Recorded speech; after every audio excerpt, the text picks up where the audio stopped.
Kollywood star hero సూర్య height పై TV anchors comments దుమారం రేపాయి. ఏ క్యారెక్టర్లో అయినా చెలరేగిపోయే సూర్య ఇంకాస్త హైట్ ఉంటే బాగుండేదని అభిమానులే అనుకుంటారు. అయినప్పటికీ హైట్ తక్కువ అనే ఫీలింగ్ కనిపించనీయకుండా క్యారెక్టర్తో కట్టిపడేయడంలో సూర్య దిట్ట. రీసెంట్ మూవీ గ్యాంగ్ లోనూ ఓ సీన్లో హైట్ గురించి ప్రస్తావన ఉంది. సిబిఐ ఆఫీసులో ఉద్యోగం కోసం ఇంటర్వ్యూకు వెళ్లినప్పుడు సూర్య ఎత్తు గురించి ఉన్నతాధికారి కామెంట్ చేస్తాడు. అందుకు బదులుగా ఎంత ఎత్తున్నామన్నది కాదు, ఎంత ఎత్తుకు ఎదిగామన్నదే ముఖ్యమంటాడు సూర్య.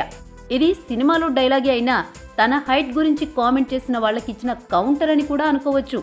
ఇంతకీ సూర్య హైట్ గురించి యాంకర్స్ ఎందుకు ప్రస్తావించారంటే, ప్రస్తుతం సెల్వరాఘవన్ దర్శకత్వంలో తెరకెక్కుతున్న సినిమా కోసం సూర్య సిద్ధమవుతున్నాడు. ఆ తర్వాత కేవీ ఆనంద్ దర్శకత్వంలో మరో ప్రాజెక్టుకు గ్రీన్ సిగ్నల్ ఇచ్చాడు. ఈ మూవీలో బిగ్ బి అమితాబ్ ఓ కీలక పాత్రలో నటిస్తారనే ప్రచారం జరుగుతోంది. అయితే అమితాబ్ పక్కన సూర్య కనిపిస్తాడా అనే ఉద్దేశంతో అన్న మాటలివి. సింగంలో తనకన్నా కాస్త హైట్ ఉన్న అనుష్కను చూసేందుకే సూర్య తలెత్తుకోవాల్సి వచ్చింది. ఇక అమితాబ్తో కలిసి నటిస్తే స్టూల్ వేసుకోవాల్సి ఉంటుందేమో అన్నారు యాంకర్స్. కేవలం అభిమానులే కాదు, సూర్యపై యాంకర్స్ కామెంట్స్ పై ఇండస్ట్రీ వర్గాలు కూడా సీరియస్ అవుతున్నాయి. ఇది హాస్యమా?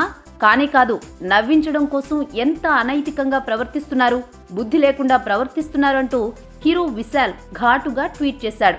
నిజానికి సూర్య హైట్ తక్కువే. ఆ విషయం సూర్యకు తెలుసు, అభిమానులకు తెలుసు. అయితే నటన పరంగా ఇప్పటి వరకు వంక పెట్టిన వాళ్లు లేరు. పైగా సూర్య చేసిన ప్రయోగాలన్నీ చాలా వరకు సక్సెస్ అయ్యాయి. ఇంతకన్నా ఓ హీరోకి కావాల్సింది ఏముందన్నదే ఇప్పుడు ప్రశ్న. ఏదేమైనా ఓ స్టార్ హీరోలో ఉన్న ప్లస్ పాయింట్స్ గురించి కాకుండా మైనస్ల గురించి యాంకర్స్ మాట్లాడడం సరికాదంటున్నారు ఇండస్ట్రీ వర్గాలు. ఈ వీడియో మీకు నచ్చినట్టయితే లైక్ చేయండి, షేర్ చేయండి. మరిన్ని ఇంట్రెస్టింగ్ వీడియోస్ చూడడానికి మా ఛానల్ కు తప్పక సబ్స్క్రైబ్ అవ్వండి.